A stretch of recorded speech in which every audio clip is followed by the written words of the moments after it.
ce dernier dimanche d'avril, la nation rend hommage aux victimes et aux héros de la déportation que la barbarie nazie, avec la complicité du régime de Vichy, a jeté par dizaines des milliers dans l'enfer des camps de concentration et d'extermination en raison de leur résistance à l'occupant.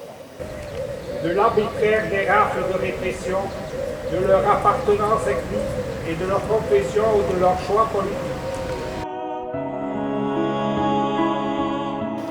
Nous célébrons aujourd'hui le 78e anniversaire de la capitulation de l'Allemagne nazie. La France était présente aux côtés des Alliés à l'acte qui consacrait la fin des combats sur le front ouest de la Seconde Guerre mondiale. La paix s'établissant définitivement le 2 septembre 1945 avec la capitulation du Japon. Aujourd'hui et depuis fin février 2022, la guerre enflamme les portes de l'Europe comme si la cruelle comédie du monde était continue.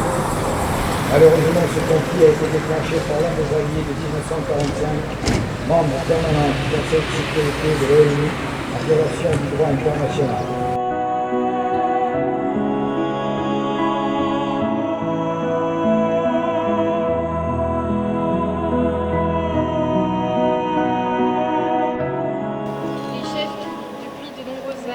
Sont à la tête des armées françaises, ont formé un gouvernement.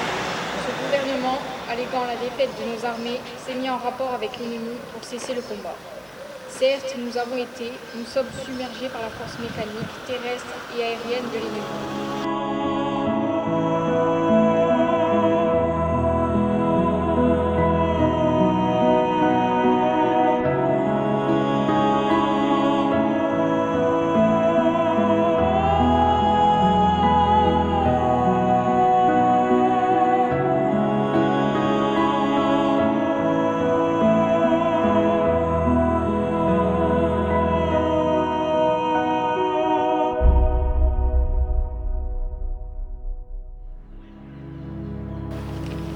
« 8 mai 1945, il y a 78 ans, l'Allemagne nazie capitule devant les Alliés réunis à Berlin, c'est la victoire.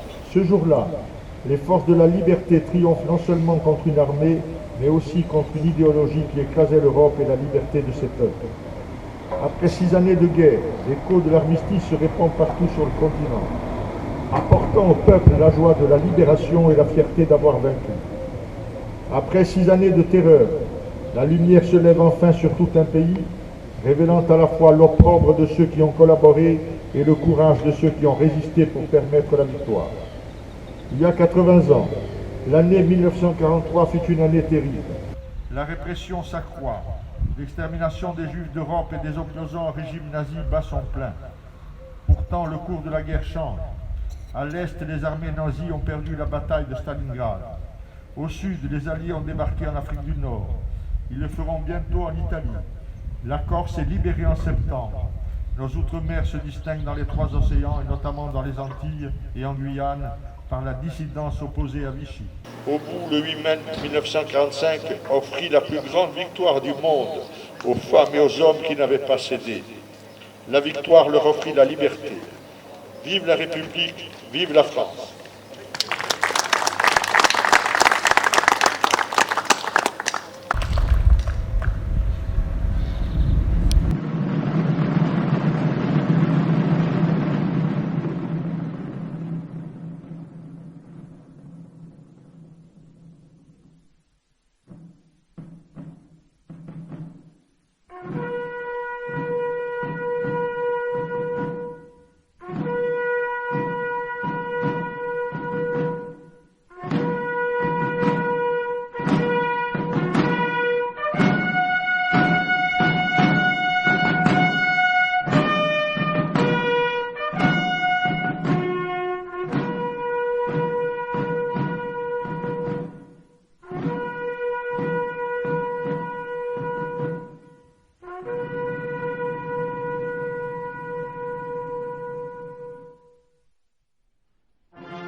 Voilà, je voulais être là aujourd'hui ce 8 mai pour honorer la mémoire de mon père qui vient de nous quitter à l'âge de 101 ans et qui à 20 ans s'est engagé pour aller à Cassino.